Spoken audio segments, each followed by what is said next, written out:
out on that field today, ask yourself this question. What time is it? Game time! What time is it? Game time! What time is it? Game time! What time is it? Let's go! We ready! We ready! We ready! We ready! And let's go to the house! And let's go to the house! When I step on the field, I send one message. And this is what it feels like. This is what it feels like. Football is getting hit. That's it. It's gonna be football now. What time is it? Game time. What time is it? Game time. What time is it? Game time. What time is it? Let's hunt now. Let's hunt now. Let's go. Let's hunt. We ready? And let's go to the house. And let's go to the house. We're talking about the Jets like we're talking about the Saints. You know, all this, how like we the Miami Heat of football. Yeah. The bottom line is you got to buckle up your chin strap. It's embarrassing. Yeah. Don't disrespect the game like that. There's too much crying from them. He's a man. They can be hit just like us. He's a man.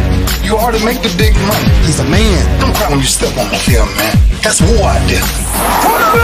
When I step on the field, I send one message. This is what it feels like. Oh, my bad. Your bad don't work in my world. What time is it? Game time. What time is it?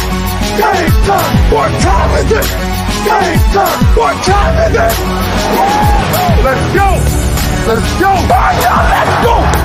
We ready? And let's go to the house. And let's go to the house. It's a wrap. Game over.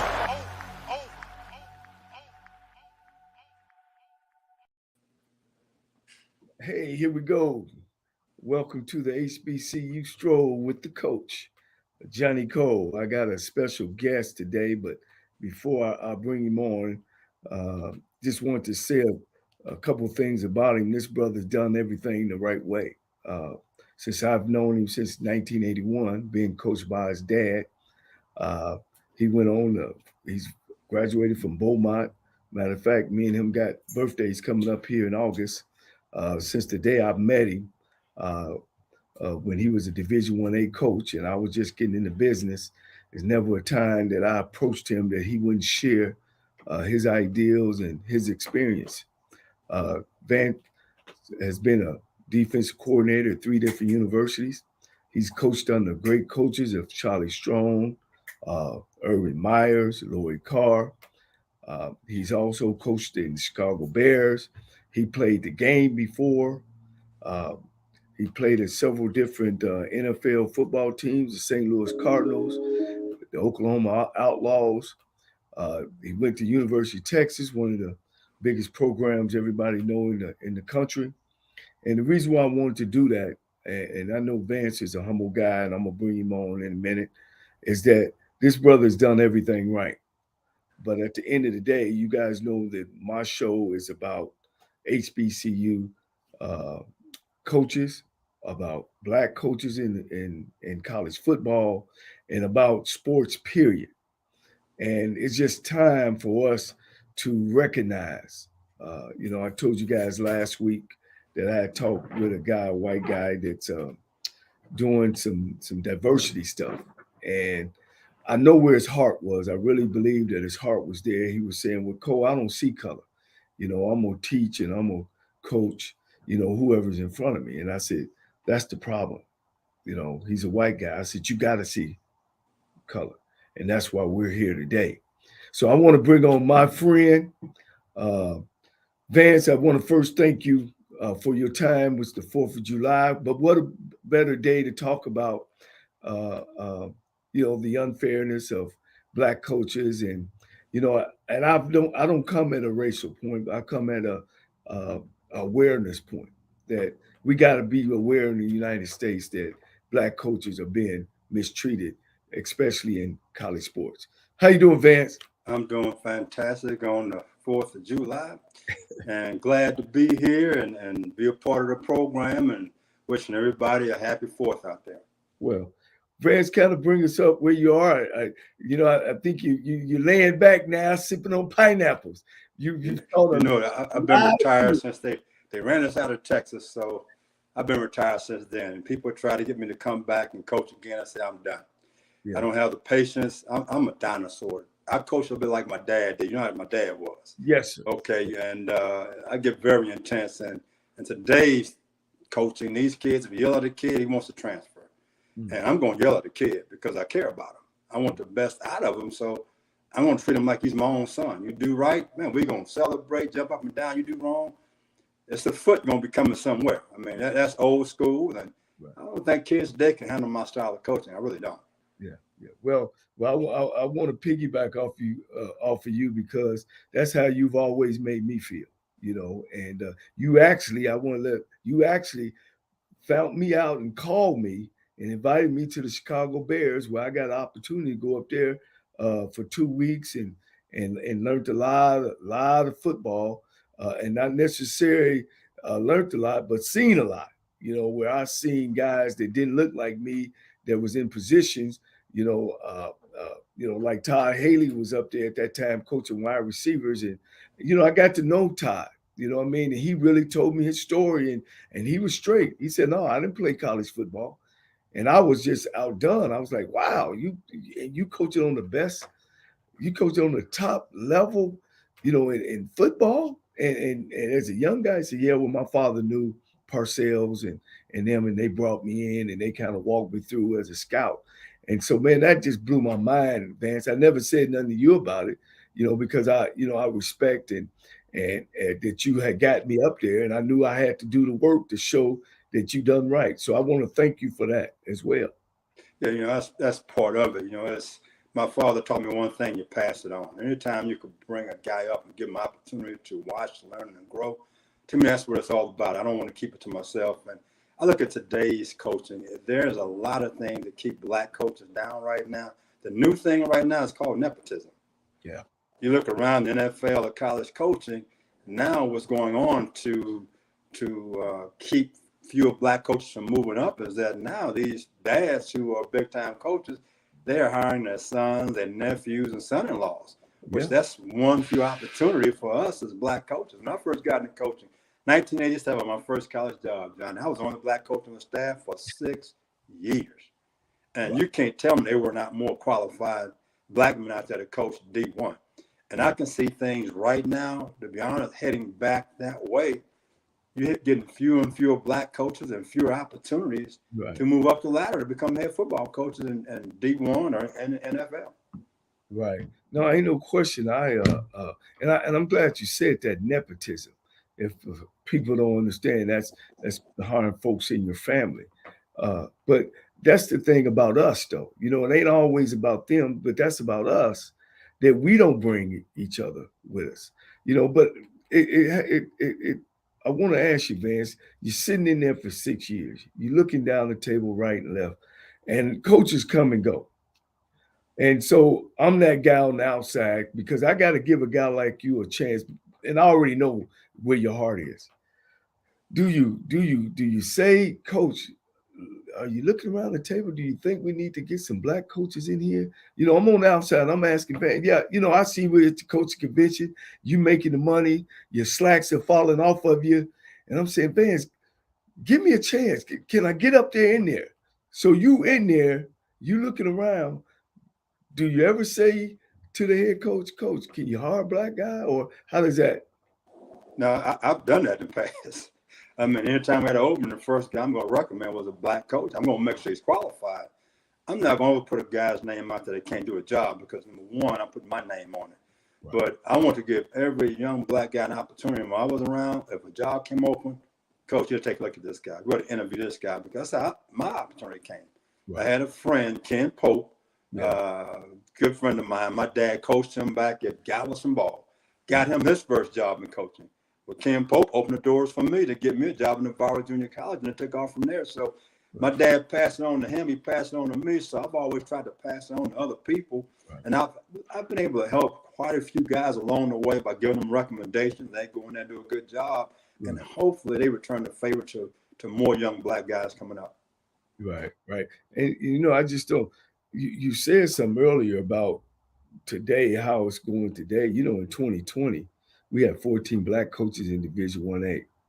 And out of those 14 black coaches, only one of those staffs had more than 5 black guys. Then the rest of them had 3, 4, and even 2. So here I am. I'm at the head of the table. I'm the black guy. And I'm looking at the table, and I only see a face look like me down. I don't see how you feel comfortable that way. But I understand the mindset that they put us in of yeah, we're gonna give you this job, but you ain't gonna go hard all your homeboys. I don't know. I mean, you could share that with me. I had a chance. Charlie Strong was the head coach, and you look at our staff. We had, I think, 6 or 7 black coaches. I got to go back to Bill McCartney at Colorado back in 1989. He was one of the first coaches to have more than 4 black coaches on his staff, including the strength coach. I mean, he saw what the need was, and in the process, 1990, he won a national championship. So he opened the doors that says, okay, to have more than 1 or 2 black coaches. And for the first probably 10 years of my coaching career, and I started in 87, only 2 of us on the staff. And that didn't really change to me until I got to the NFL, and I think we had 3 black coaches on them. So 1, 2, it was 4 of us on the staff. That was my first time having more than 3. And that was 1999 to 2005. Wow. I mean, so again, the opportunities for black coaches, the opportunities for black men in general, you look from CEOs to presidents and vice presidents, there are not many people in positions of leadership. And it goes back to, you go back to early 80s, and Johnny, you played QB. Think about it. You go back to the 80s, there were not many black quarterbacks. There were not many black offensive linemen, not many black middle linebackers, not many black free safeties. You know why? Those are positions for you have to be able to think. So now when they start changing, then coaches, not many black offensive line coaches, not many black quarterback coaches. Guess who's getting head jobs in college and NFL? Black quarterback coaches, white quarterback coaches, white offensive line coaches, and white offensive coordinators. Positions that we don't have the opportunity to really do anymore. Right. You said something, man. You said a whole bunch, man. You get my mind. The need. McCarthy looked at the need, and that's what I don't understand today. We fiddle around, with one good black guy getting up there, but we got a need, and I just don't see that the NCAA don't see the need. The NCAA don't. I mean, WACP don't see the need. Black Lives Matter, and I know they handle in different cases because we got so much disparity across the board, not just in college football, but and that's my thing about bringing awareness. This weekend I was watching the football life of Joe Namath. Joe Namath, even though he was a white guy, quote unquote, he would think he acted like as quote unquote that he was a black quarterback. He went out, he partied, he done what he wanted. A black quarterback wouldn't have got the opportunities that he got. And they stayed with him and stayed with him and stayed with him until he matured up. We don't get that.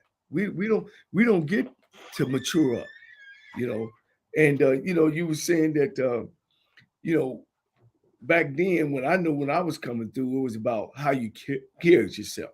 You have to get your hair cut. You have to wear, clothes, get out of the warm-up suits. You got to be able to get on the board. Now, like you said, it's a whole different trend now. They've added more to, we got to come in and we got to have all the boxes checked, But we do. But Johnny, I don't think from that standpoint, I still firmly believe the old adage when I play football, so you look good, you can play good. Right. Coaching the same thing. If you're at a clinic, you're walking around, act like you're interviewing for a job. Have on a nice pair of khakis, a nice collared shirt, look professional, have your cards ready to go. But my last few years in coaching, I would go to the Texas High School Coaches Association and cast be in warm-up suits. They've been in shorts. Right. That's all right for white coaches. Don't be honest. I don't talk real. Right. It's okay for white coaches. Right. Because guess who's hiring you? White head football coaches. But you as a black coach, you have to show that I'm not from the hood. I'm not one of them guys that going to be playing the loud music, and I'm not going to be looking this way. I'm ready to come to work because the coach told me this a long time ago, man. He said, Vance, to change anything, you got to get inside first. We're on the outside looking in, and we act like we already arrived. And that's part of the problem. Right. You got to change the perception, your image, get inside. Now you got an opportunity to change and bring other people along with you. Right. And right now, the young black men of America today think we all have arrived, and that it's always been this way. We have opportunities. We have fewer opportunities today than we had 10 years ago. Wow. Yeah, I see that. I mean, it's just so glaring, when I see black coaches on the sideline and their hats tilt to the side, and I gotta say it, dreads all down their back. It's gonna be tough for anybody to take those guys serious. And that's just the game. You know what I'm saying? The things when I was coaching, I made sure, like you said, that our players, that we changed the image. Coaching in black college, they already think that, you can't coach, your kids are wild and all that. So I made sure that our guys were clean shaved. We wore belts. We didn't wear flip-flops. I told them to make sure they cut their hair. If you're gonna wear those dreads, they ain't falling past your ears. And I used to sit by the bus, Vance. And I think a lot of that had something to do with our success, And man, your father was always a no nonsense guy as well. Where did he play ball at? Southern. Oh, Back when it came through, you're talking about in the 50s, in the South, black men couldn't go to a white university. I mean, you look at the guys that went out to the West Coast, East Coast, and Midwest, they couldn't play in the South or the Southwest. That's including the SEC. The Southwest Conference, just think, Jerry Levitas from Beaumont High School, I went to high school. He integrated the Southwest Conference in 1968 at SMU. And every once in a while, I talk to my friends back in Beaumont. My man still have nightmares about how he was treated back in 1968. I go to University of Texas in 1977. The first black player to let it at Texas in football was 1970. So imagine what I went through and a few guys who came along with me at that time. And now going back to coach, those guys think they have arrived. To me, the only way you're going to have success in life, I take it back, have an opportunity to have success, is to get an education and a college degree. It's not going to the NFL.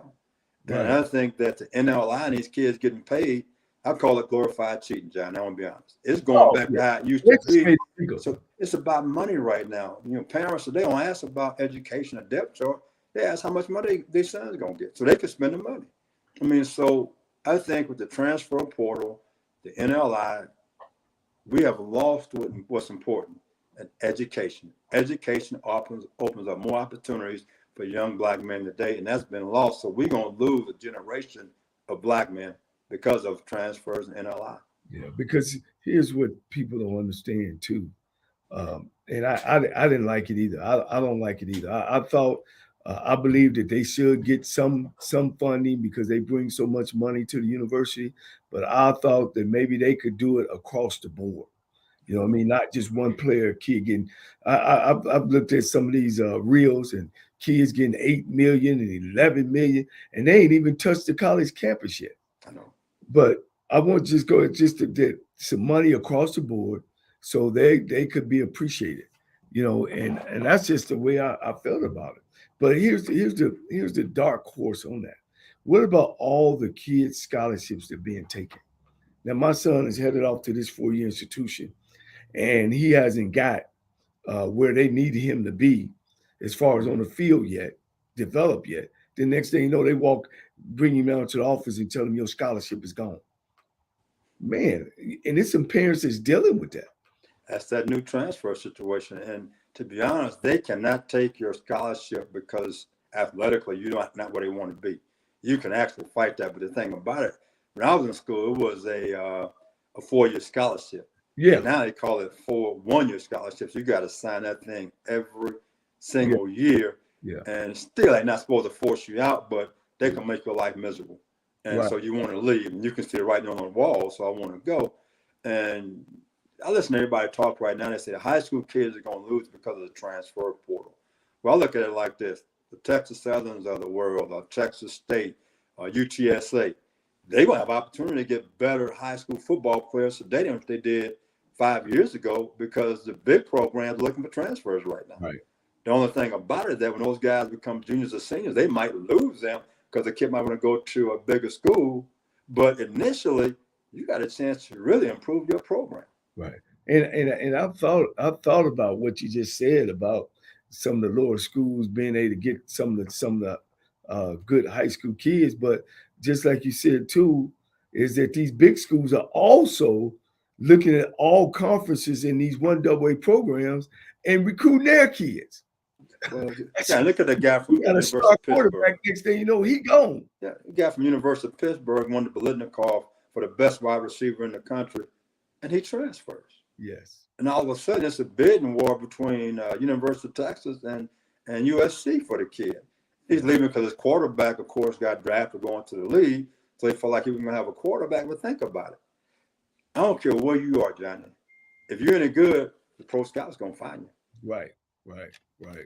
We always say that. You know what I'm saying? And but we talk about parents, and these parents got to understand. I'm gonna ask you, I always play with my brother. My brother went to University of Nebraska. How much do you go back to UT?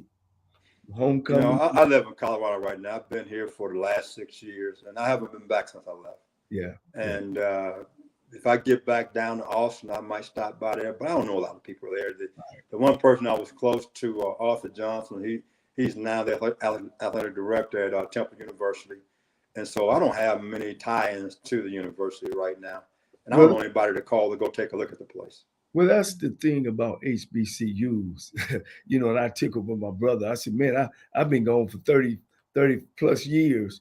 And if I go back there today, once I leave this and walk back home, somebody on that campus is going to know who Johnnie Cole is, either an instructor or, because the difference is, and you can share that, is that when you go to a black school, you're comfortable. Everybody is comfortable with you. The pharmacy students, the educational students, the business students, you're friends with all these people.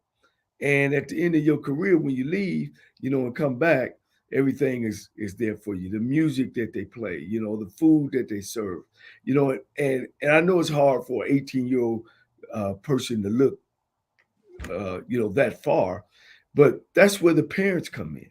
And our parents think that every kid to go to UT, every kid to go to Alabama, gonna go play pro ball. And that's just not true at all. The biggest thing, John, I always try to sell these young kids is this. It's about getting education and networking. If you look at a kid, let's go to University of Texas, okay? Over the last 5 years, 5 drafts, how many kids have been drafted from the University of Texas every year? You count each year. They might be averaging maybe 1. Okay, we got there. We left Louisville. We got to University of Texas in 2014. So the 2015 draft, okay? I think 2014 draft. We hadn't coached those guys. Not a single player at the University of Texas got drafted. Now, their recruiting class was number 2 in the nation. Wow. And not a single guy got drafted. So when you look at it, the most important thing still, and I used to tell the kids this every place I've been, let's get education, let's go meet people, let's go network. So when you leave here, you have something where you can call somebody, maybe help you get a job because you were a student athlete at this university. But our young black kids, they still believe that my only way is to go to the NFL. Right. That was said back in the 70s and 80s when I came through. Right. It wasn't about being a doctor or a lawyer or a police officer or a vice president. It's about being a football player, a basketball player, going to the pros and getting out of the hood. Well, that's still a lie. And that lie has now come back full fold, and the parents are believing it. Give you a story. I got a buddy of mine. He was recruiting down in Miami. He walks into school, see the kid, and the parent asks him, the first thing the parent asks? Is he going pro? No, how much is it in NLI? How much money you got? Oh, you talking about now. Okay. I'm talking about now.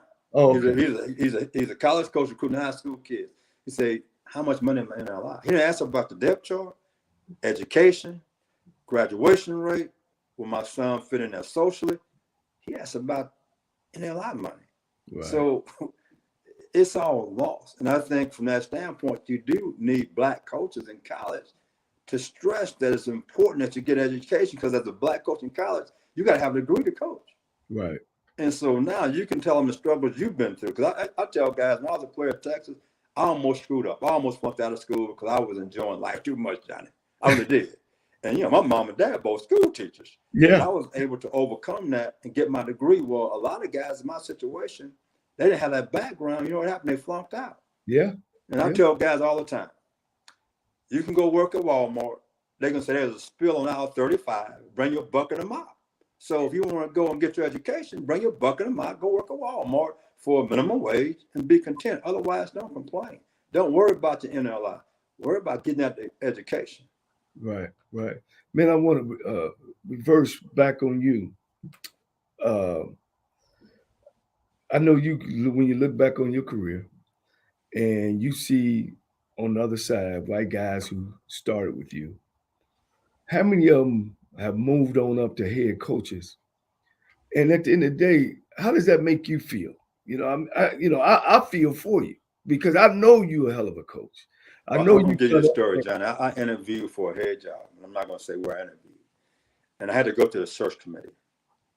I came in second for the job. The guy was over the search committee said, "You were supposed to get that job. You got screwed." This guy headed the search committee. The assistant AD reached out to me and said, "You should have got this job." He said the situation is that the president felt that the alumni was not ready for a black head football coach. And so at the end of the day, that's a broken. I had 3 different people from that university tell me that same situation, that the alumni they felt like the alumni were not ready to hire a black coach. So I still see that, as you start off the show talking about, there's 14 head coaches. Should there be more? Yes, there should be more. But the opportunities have not been there. And again, if you look at the guys getting hired today, Johnny, most of them have been offensive coaches. Now, you're seeing more defensive coaches getting jobs. Right. But you could be a black defensive coordinator. But how many black offensive coordinators do you see? How many black quarterback coaches do you see? How many black offensive line coaches do you see?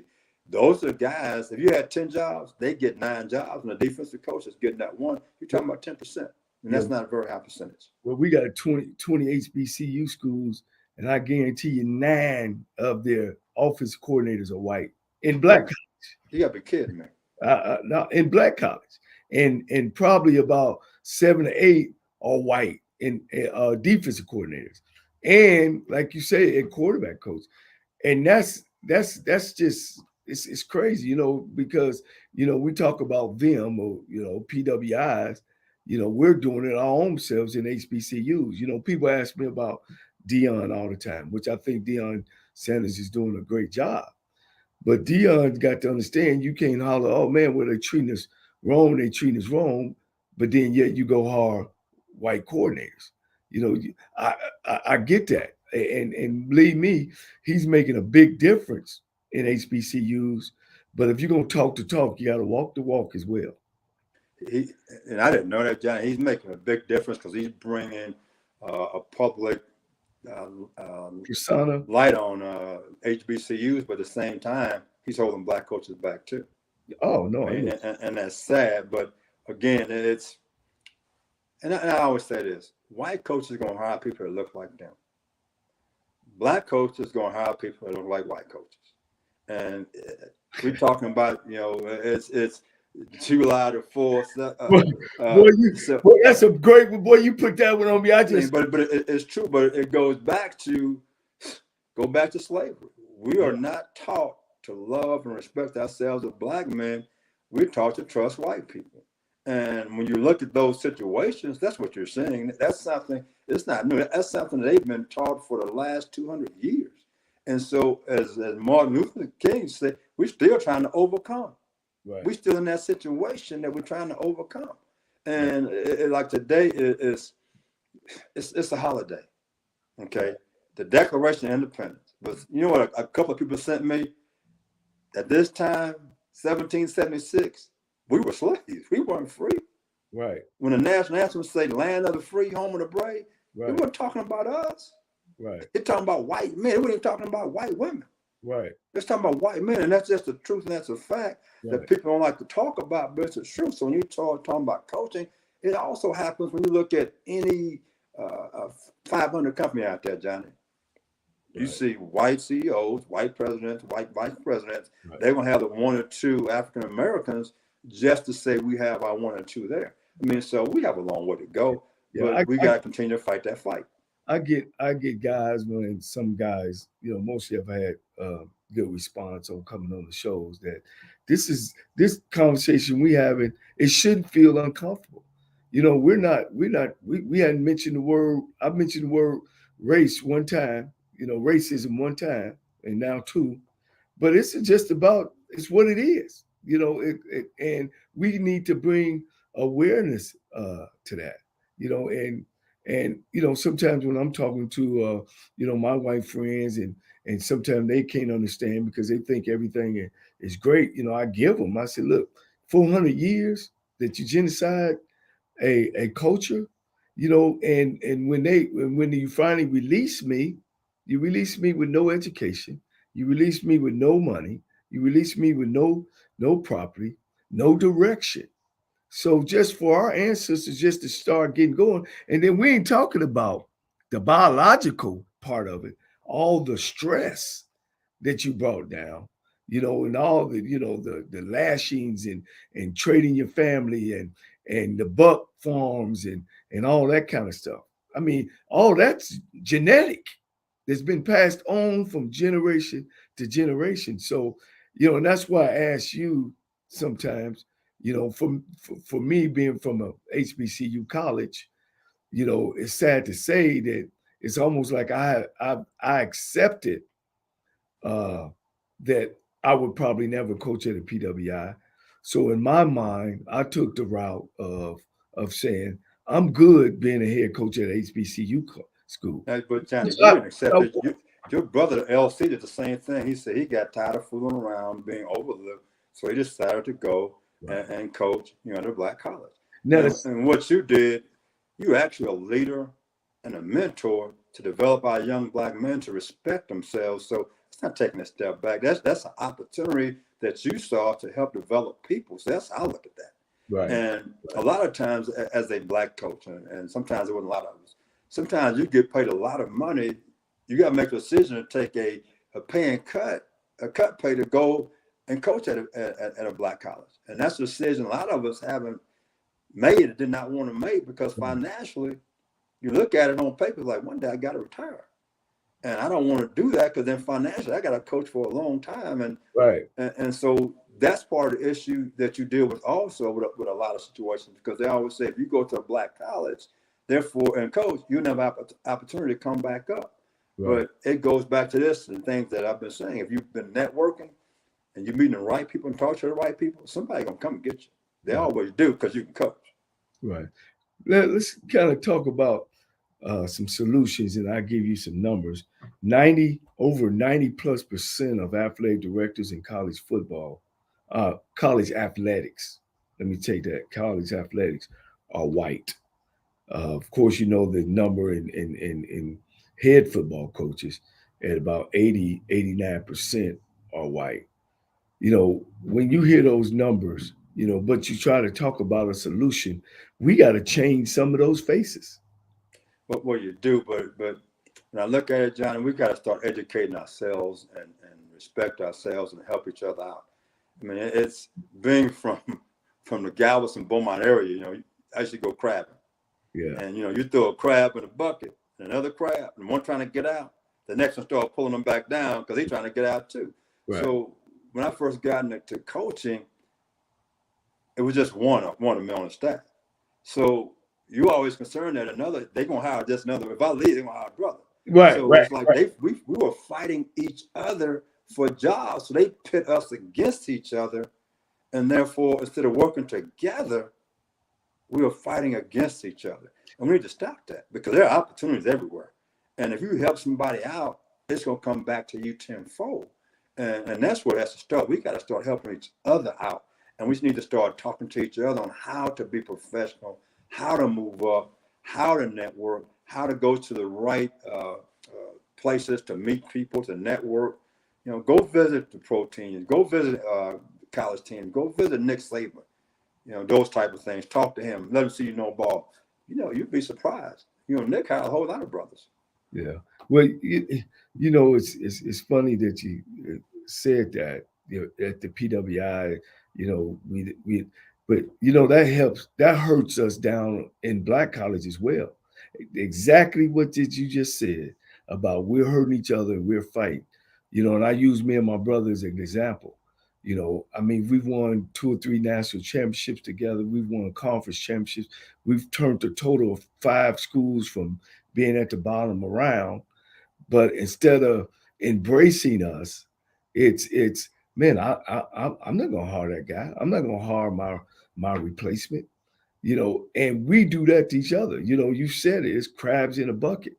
And that's why, one thing to help me get on this show uh, was a guy named AJ Jones, who's my producer, that he remembered when he was just now getting in, and he stopped me, and I had something to do, but I stopped because this is a brother that wanted to interview for me. And then 20 years later, 10 years later, he's giving me an opportunity to be on this show to bring some of this stuff, awareness that, like you said, man, we got to help each other, man. We gotta quit the fighting and the bickering, and understand at the end of the day that we got to love one another. And that's my thing about bringing you on, even though you're retired now, and we probably kind of need you back. Maybe you could take an HBCU school and have some fun. You know what I mean? It ain't about the money with you no more. Y'all know I'm putting some on your mind. I'm recruiting you, but HBCU schools, we gotta love ourselves. We're graduating from there. We're playing football there. Then all of a sudden now we're not good enough to come back and coach because we hadn't been to a PWI. Well, newsflash, they're not letting us come up there. They're not hiring us per se, and until then, we got to get around the 90% of athletic directors, uh, uh, uh, and they got to be able to start trying to recognize us because they do see a need up there in these schools. The one thing, as I listen to the things you say, John, is, and it's a lot of truth to what you're saying, and I'm going to go back to what somebody told me a long time ago. You got to keep putting yourself out there. You need to write letters to ADs, to head football coaches, to continue to let them know who you are. And every time you get an opportunity to go visit somebody, put yourself in front of them and show them that, hey, I can bring something to the table. And I was always a guy, and you said when we started, you go to the board. Let's go to the board. Let's clinic each other. You gave me the opportunity to go to the board. It was over with. It was like playing dominoes, baby. Yeah. I'm going to wear you out. Yeah. I wanted to just give me that opportunity. And that's something that we need to get better at. Right. We need to get out there and sell ourselves that way instead of sitting back saying, well, I can't, or they won't give me an opportunity. Okay, you're right. They won't, because you're sitting back saying that they won't give it to you.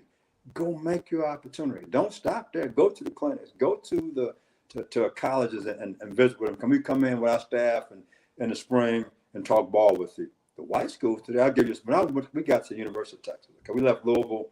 I think that year, my last year, Louisville, we finished number 1 in the nation in defense. Beat Miami in the bowl game. So we're at the University of Texas that spring. I have Brent Venables, who was the DC at Clemson at the time. He brought his defensive staff in and talked to us. University of Southern California brought their defensive staff in and talked to us. Right. South Carolina brought their defensive staff in and talked to us. 3 years later, we bombed and get fired. We can't play defense. Right. Now think about that. Right. That's how you from the penthouse to the outhouse by blinking your eye. We could still coach. It's just things didn't go well for us. But those guys would come in to visit and talk ball. Now, guess who I didn't see come in to visit us? HBCU. Yes, I didn't see TSU. I didn't see Prairie View. I didn't see Seth. Right. I didn't see them people coming in and talk to us. Right. What a great opportunity to come in to put yourself in front of coaches and talk ball, because we hired a GA when I got to Texas. Okay, the national convention was going on. Mac Brown, the staff was let go, and so those guys we're gonna pay for them to go to the convention. One guy said, "Coach, you want me to stay back?" I said, if you like to stay back and help out, that's great, but I can't guarantee you a job. He showed us how to get in the video, look at cut up. When Charlie came around and say, I need GA, so you need to hire this guy. Right. Hispanic guy. We hired him because you know what he did? He stayed back and put himself out to make himself important. Right.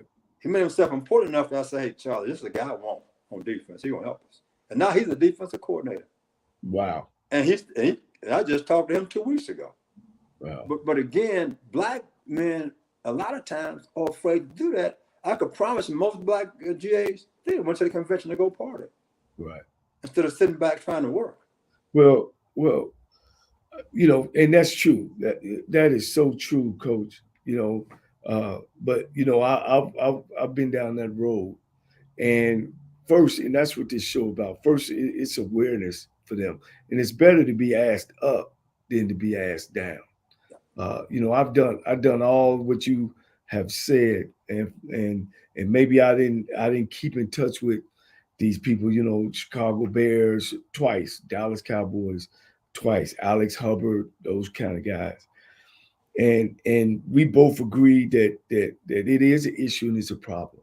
You know, and sometimes I don't know, maybe the black coaches, and that's what I'm asking too, pleading to those guys who's up there, that if they could reach down, you know, and you had said earlier about the economical part of coaching on the black level. You got some schools today, right now, coaches living in their office because they don't make enough money. Or when that staff come and prove that the university can put you up in a hotel for 30 days until you get, or give you a bonus up front so you can go in. You know, you don't have that in HBCUs. So I'm pleading that it's got to be some more. And I got you with, and it's got to be some more. You know, I guess when Floyd got killed and BL, you know, Black Lives Matter came about and they started marching, I think we at that point, Coach, because like you said earlier, they ain't gonna do it. I think we at that point of, I like to get in front of some people, you know, to say, man, we need help. You know, we need for people to recognize this issue and to put in some things in place. You know, they put in Title IX, and I was looking at the special this weekend about Title IX. I'm thinking to myself, okay, they made a way for women, which women should get the respect because they play ball, they run, they hustle, they do whatever a man does, but yet, you know, they didn't have the facilities. So now I'm looking at, well, what's wrong with Title 10? For men of color to get an opportunity, because that's what it's all about. It's about just getting an opportunity. We're not even getting the opportunities to do that. We got to jump over hoops, dig a grave. You know, we got to come in when the counterpart don't have to do that. All they got to do is be who they are. And they don't have to know as much because they're hiring people that looks like them and they feel comfortable. So some way, you know, I'm looking for solutions that or to be able to get in front of people. And that's why I think you, being the background you are and the respect that you have in this business, and now people hearing you saying, yeah, it is a problem. And I'm not afraid to say that. You know what I mean? And you've gave ways of what we need to do as well. And I appreciate that. And one thing, John, is my time of coaching is that to be a graduate assistant, you got to make major sacrifices financially. And you can't be married, to be honest, and be a graduate assistant because your hours are longer than a full-time coach. The money's not there. So you're making ends meet. You might have to live with 3 or 4 of the roommates. You might have to sleep in the office. And a lot of times, to be honest, black coaches are not willing to do that because they get married earlier sometimes and they just can't afford to make it. And sometimes that's one of the avenues you have to move up in the ranks is to do that. And I don't see a lot of black GAs. You know, when I first started out, I was thinking about being a GA. And again, I'm going back to my friend Ken Pope and say, Vance, don't be a GA. He said, I can get you a GA job. He was at Texas A&M. He said, I want you to go to Navarro. Navarro Junior College, where I started, John. Wow. I was at Forest Brook High School. Left Forest Brook High School to go to Navarro. Said, go and coach and recruit. Right. And the first guy who gave me my college job was my former defensive coordinator at Texas. Right. But after that, now, once you get in the room, it's up to you. Nobody can do it for you. And I was able to do it, and I have to give my daddy credit. Is that I grew up on his knee back in the early 60s, watching him shoot the 8mm off the wall in the living room. Yeah. So I've been around football all my life, so I understood what it took to make it. And I always felt like as a black athlete and as a coach, I had to be smarter and work harder than the white athlete and the white coaches. Right. And a lot of kids today don't believe that anymore. Right. And that's part of the issue.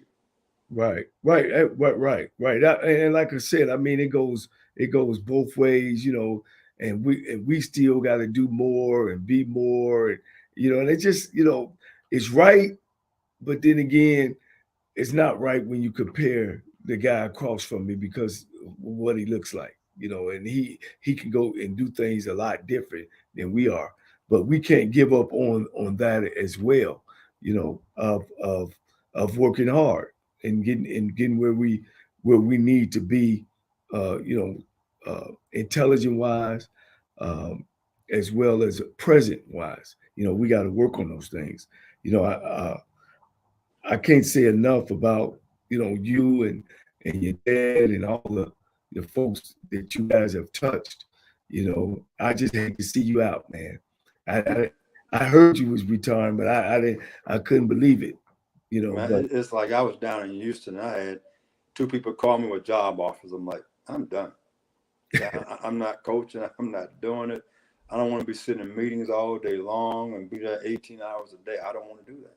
Right. And so it's like I said, I'm at a point in my life. It's not about the money anymore. I'm not wealthy by any means. You know, I'm making ends meet, but I save. I plan for that, which my grandparents taught me that. You got to plan for the future, and that's what I did. Yeah. And so I have no interest whatsoever in getting back in coaching. I would love, though, Johnny, to get in a situation where you get a lot of black coaches or just coaches in general. We sit back and we talk about football. We talk about networking. We talk about how to build your brand to be able to fit in. I would love doing something like that. But as far as coaching on the field and meeting and recruiting, I won't do it again. I would too. You know, you made me think of that. You know, we could get a conglomerate of guys and actually travel. You know, and sit with some of these black colleges and hold a couple clinics and talk about those things. Not even just the X's and O's, but all the stuff that goes around it. And you know, guys like yourself though, who has those relationships with PWIs can kind of help open doors as well. So, you know, I'm off to this, you know, I've been doing this now over 8 or 9 months, and a whole bunch of things have been coming out about what we can do. You know, I thought maybe we could, you know, make a pledge to the NCAA. You know, they make rules and regulations about everything else. You know, they can make some rules or something about you know, the NFL got the Rooney Rule. Maybe we need some rules on in NCAA because most of these schools are state funded and federal funded. So it should be sitting there in 2022 and the school is 100 years old and you've never hired a head black anything, you know. But unfortunately, it's still like that. So they got a rule that's on the table right now that's been talked about that, you know, they have quality control guys and all those type of things in D1 right now. They're talking about going to unlimited coaches and getting rid of the quality control guys. So you have a certain group of guys that go recruiting and a certain group of guys coaching on the field. If that opens up, hopefully it opens up where you have more black coaches get some of those opportunities to get in. And once you get in, you got opportunity to move up, hopefully. Yeah, well, you're gonna know if their whole staff gonna be the whole half of that staff gonna be brothers to go recruit. Yeah, I used to always tell guys this, Johnny, as a black coach, you should never be known as a recruiter. Yeah. Because now they done tagged you. That means that you're not a good coach. You brought enough for one reason. That's how I was when I first started off. I didn't want to be tagged as a recruiter. No, I'm a football coach. Let's go on the board. I'll beat you any way possible. You draw something up, I could defend it. Right. I mean, so you want to come up with a new defense or coverage, I'll figure it out. And so don't call me a recruiter. I'm here to coach first and recruit secondly. Right. And so when you get tagged that way, You just got labeled. And that's the one way they hold you down is to label you. Now, Coach, me and you be getting on the board. We probably be on there all night because I know you ain't gonna stop, and I ain't gonna stop. I had an interview a long time ago, John. I interviewed with the Jacksonville Jaguars and Tom Coughlin. He had interviewed 4 defensive back coaches. Didn't like any of them, so I got a buddy on the staff. They fly me in, so he and I sit down for about 4 hours, just he and I, not the defensive staff, just Coach Coughlin and myself. Right. And we talked about how to do one-on-one. So we get down to the red zone. And so he started off, Johnny, in 21 personnel, 2 back set, right? Right. Tight end, 2 wide receivers. Now he goes to 12 personnel. 2 right. tight ends, 2 wide receivers, 1 back. Now he's in 11 personnel. Right. So he said, how you defend this? I'm on the board. So next thing I know, he's in empty. Now I'm on the interview. I said, look here, Coach. Yeah, I'm glad you're in it, but you give me the pen last, I'm just going to whip your ass. I told him just like that. Johnny, he offered me the job just like that. Wow. Because you want to go to the board, I can go to the board. We talk football all day long. That's an easy thing to do, but it goes back to, again, I was mentored by my daddy and my coaches. When I got to college, my college coaches sent us to the board. Just make sure you know what you were doing. When I got to the NFL, my NFL coach, you know what he did? He sent us to the board. That's the same way when I started off coaching, I was coach for Lionel Taylor. He used to put me on the board. And then he would be embarrassing me, and then after a while I caught on, and then he'll find something wrong. And then we go, and that's how I've been able to start coaching. All right, Coach, I'm putting you on the hot seat. Go for it. HBCU call you, man. I'm retired, we can't brother. pay you. I'm retired. But we need you. I'm retired. I've had people cry. I had a buddy of mine, he's an agent. He said, Vance, I got a guy, and he's at HBCU. So you want the coach? I just go in there and be like his assistant and just mentor him. So that means I got to move. That's not happening. I'm not living in an apartment. I'm not going out to eat fast food every day. Them days are long. I'm too old, John. I'm going to be 64, bro. Yeah. I'm done. My physical health is not what it used to be, and so I can't get out there and do that anymore. I'm done. Oh, with that knee, huh? Yeah. And so I'll be happy to mentor somebody on the phone, or they want to come visit me or fly me in for a week. Okay. I do that, but to say I'm going to go somewhere for a few months, I'm not doing that anymore. When I walked away from University of Texas, I was done. I got you. Coach, we coming down to the last remarks, man. It's been good conversation. These hours go so fast, when you're having fun. Tell us something that can leave us with, of course, my show is about trying to bring awareness to the unfairness in this sport called football. What's on your mind? Don't be afraid to hear the word no.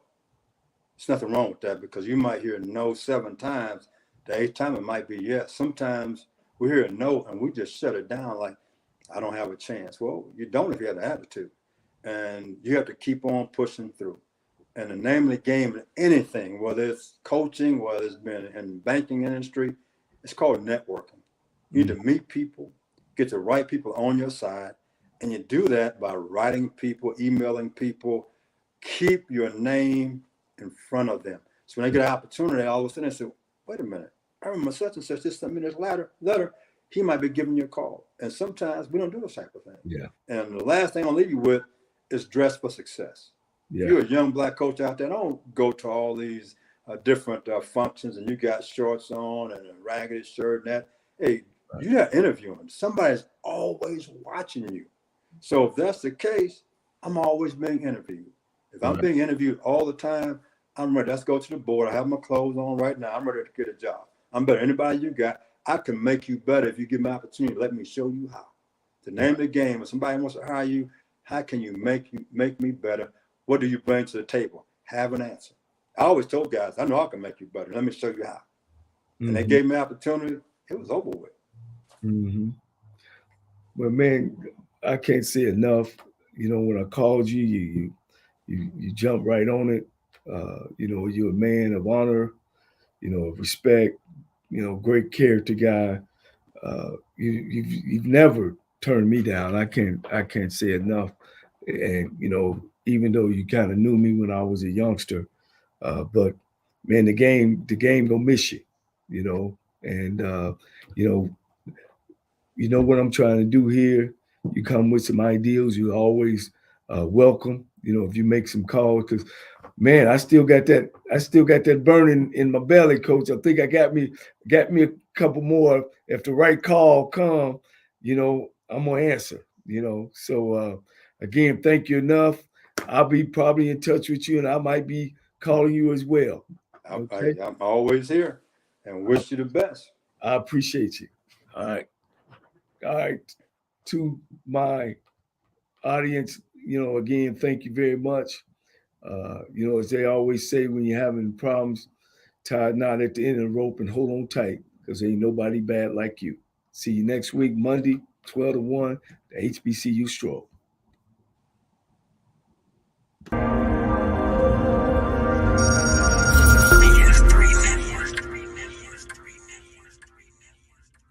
BS3 Network, changing the way you watch TV.